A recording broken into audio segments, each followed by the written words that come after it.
Bonjour et bienvenue sur la chaîne YouTube de Comparateur Banque. Aujourd'hui, nous allons parler d'une analyse récente qui est sortie fin juin. Il s'agit d'un rapport édité par la société d'audit KPMG sur un panorama des néobanques.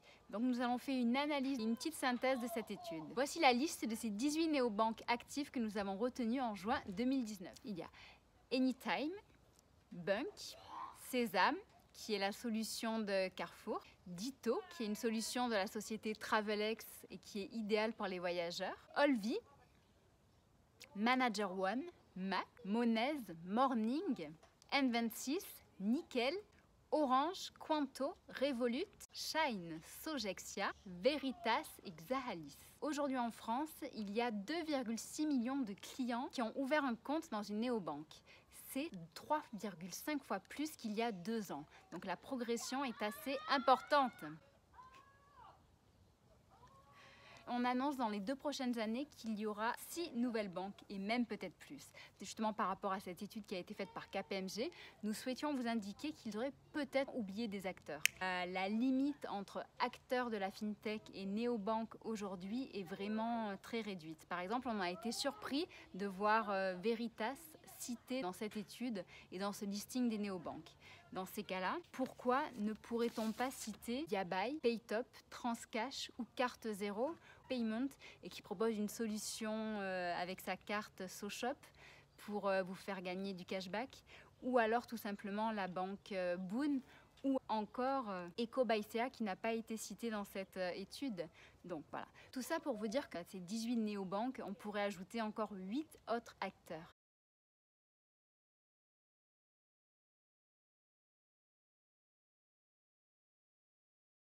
Ce rapport a été rendu fin juin et que depuis fin juin, il y a déjà une nouvelle banque, néobanque. Il s'agit de My French Bank, la néobanque de la Poste, qui a été lancée il y a quelques jours de ça. Ou alors Monzo, par exemple, qui début juillet levait des millions d'euros et qui annonçait qu'ils allaient enfin être présents sur le marché français d'ici la fin de l'année. Les néobanques dans la FinTech représentent un énorme potentiel. Donc on était en train de parler justement de l'emballement de ce secteur. Sur les 1,5 milliard d'euros qui ont été levés ces derniers mois, il faut savoir que les néobanques représentent 0,2 milliard, ce qui est donc en question de ce secteur ont des fonds importants, ce qui peut leur permettre justement de recruter, ce qui peut leur permettre de se développer à l'international. Pourquoi un tel engouement dans ce secteur? L'industrie bancaire est un secteur qui a toujours intéressé et qui a toujours attiré beaucoup d'acteurs. Aujourd'hui, de nouveaux acteurs apparaissent, donc avec justement l'intégration des technologies dans la finance, ce qu'on appelle la FinTech. Et chacun justement essaye de prendre sa part du gâteau.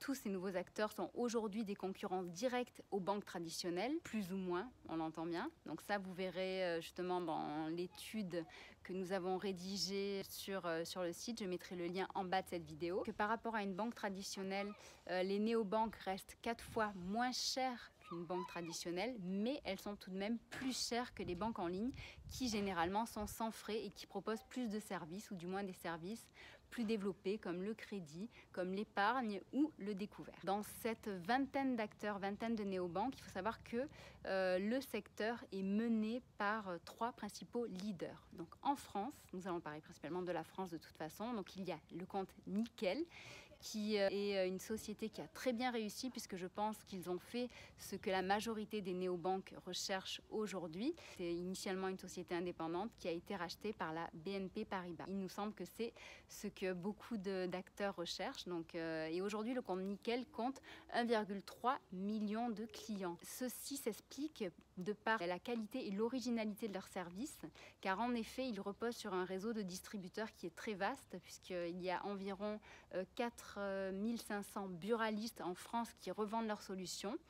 Et ce réseau en fait leur permet justement d'être l'un des rares acteurs en ligne à accepter l'argent liquide. Numéro 2 est N26, qui est une néobanque allemande qui compte quand même 900 000 clients. Le succès de cette néobanque est dû donc de nouveau grâce à la qualité vraiment de leur service, mais aussi grâce aux collaborations qu'ils ont su nouer avec de très gros acteurs. Par exemple pour le crédit, donc ils se sont rapprochés de United, qui est une fintech française. C'est Allianz qui gère leur partie assurance.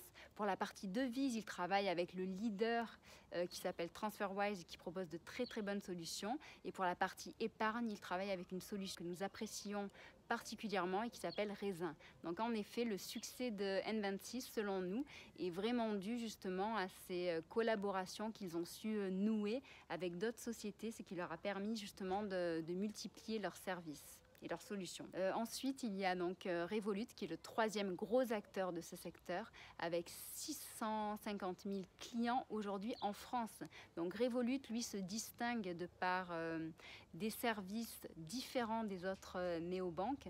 Ils se sont initialement donc spécialisés justement dans les devises en proposant de très très bons tarifs pour tout ce qui est justement paiement à l'international, retrait à l'international, etc. Mais ils proposent également un accès aux crypto-monnaies et aussi un service haut de gamme avec une conciergerie vraiment sur mesure pour ceux qui le souhaitent. L'enjeu aujourd'hui des néobanques, donc on a compris qu'ils arrivaient justement à lever des fonds, mais l'enjeu pour eux aujourd'hui est de devenir rentable. Aucune de ces néobanques n'est rentable, si ce n'est TransferWise, mais c'est un petit cas différent puisque TransferWise à l'origine était une solution spécialisée dans les devises. Leur objectif est également d'inspirer confiance, ce qui est assez délicat puisque bien entendu ces néobanques viennent parfois justement d'autres pays que la France.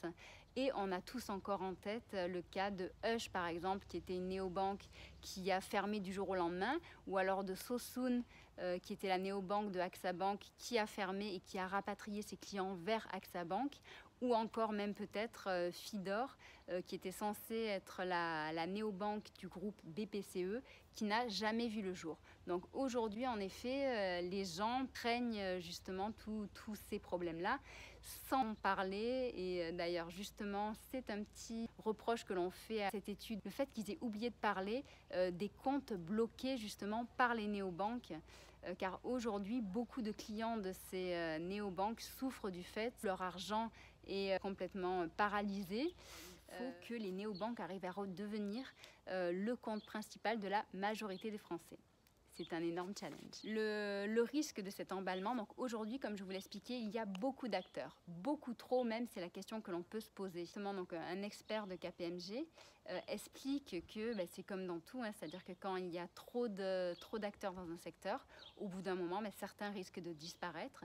Il risque d'y avoir une concentration, peut-être une fusion, des rachats de certains acteurs par des grosses banques traditionnelles. Une chose est sûre, l'industrie bancaire est aujourd'hui en émoi, car se trouve confrontée donc à des acteurs qui ont des fonds très importants. Ils arrivent à proposer justement donc des tarifs très très attractifs. Donc les banques en ligne se trouvent menacées par rapport à ça. Les banques traditionnelles encore plus, puisqu'elles sont encore plus chères que les autres. Donc tout le monde tire un peu sur la corde. Et au final, le but des néobanques aujourd'hui n'est même pas d'être rentable, c'est une volonté affichée. Leur but, c'est juste de prendre des parts de marché. Et d'ailleurs, donc par rapport à cette guerre concurrentielle, Boursorama a répondu récemment en lançant son offre ultime qui s'adresse justement aux voyageurs qui est une cible privilégiée des néobanques. Vous avez des questions à ce sujet sur certaines néobanques, parce qu'en effet, donc, comme vous avez pu le voir, je n'ai pas pu approfondir chacune des néobanques. À l'heure aujourd'hui, j'ai dû déplacer la vidéo car le téléphone vient de se couper. Alors, donc, nous en étions où? Nous en étions à la conclusion par rapport à cette analyse, ce panorama sur les néobanques qui est très intéressant.